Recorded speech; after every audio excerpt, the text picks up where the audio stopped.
Former President Donald Trump shared a post on his social media platform that appeared to propose or predict a civil war in the U.S.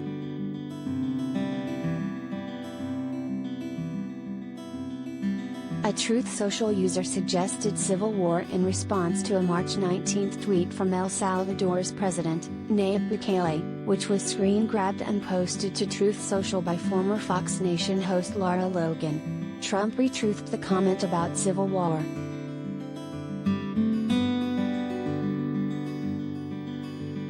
The most powerful country in the world is falling so fast that it makes you rethink what are the real reasons, Bukele's tweet read. Something so big and powerful can't be destroyed so quickly, unless the enemy comes from within.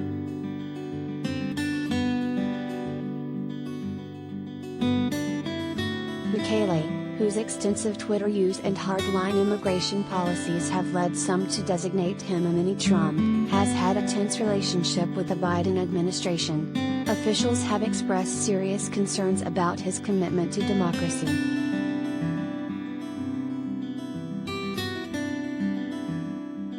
His tweet was in response to a Bloomberg News article about rising inflation in the U.S.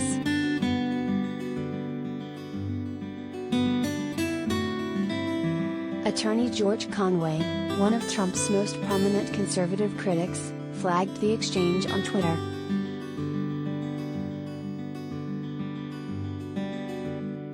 In an interview with CNN, Conway said Republicans were willing to look the other way from Trump's incendiary rhetoric because they're terrified of him.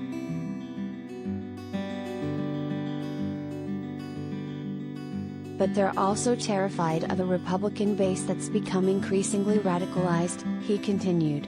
That actually does believe that people who politically disagree with them are a threat to the nation and therefore violence could be necessary to fight them off, and that's what we saw in this social media post.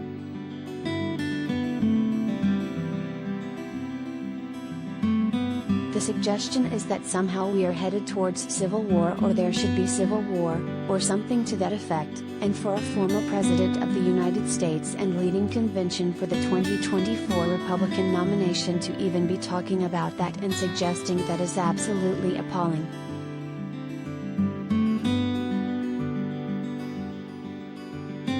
Trump's behavior drew condemnation, including from Representative Adam Kinzinger, RO, one of Trump's few Republican detractors in Congress, and Representative Eric Swalwell, Democrat, California.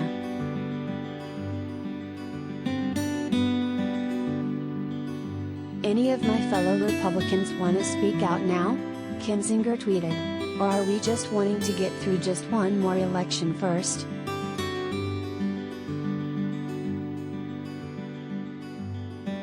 Swalwell said Trump wouldn't be man enough to fight in a civil war he called for, noting the former president dodged being drafted for the Vietnam War and didn't join protesters that he encouraged to march to the U.S. Capitol on January 6, 2021.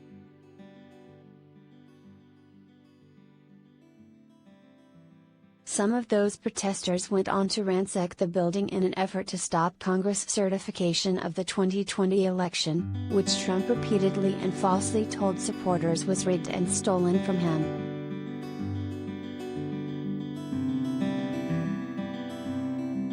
In the wake of Trump's persistent attacks on the U.S. electoral system, and the political violence it inspired on January 6, the International Institute for Democracy and Electoral Assistance in Stockholm listed the U.S. as a backsliding democracy last year.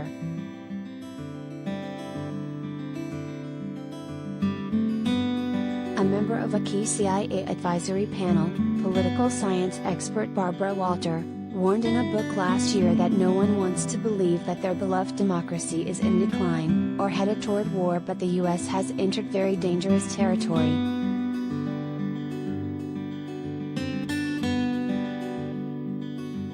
Some Republican officials have stoked divisions, openly calling for civil war and parroting language used for years by far-right extremists and white supremacists.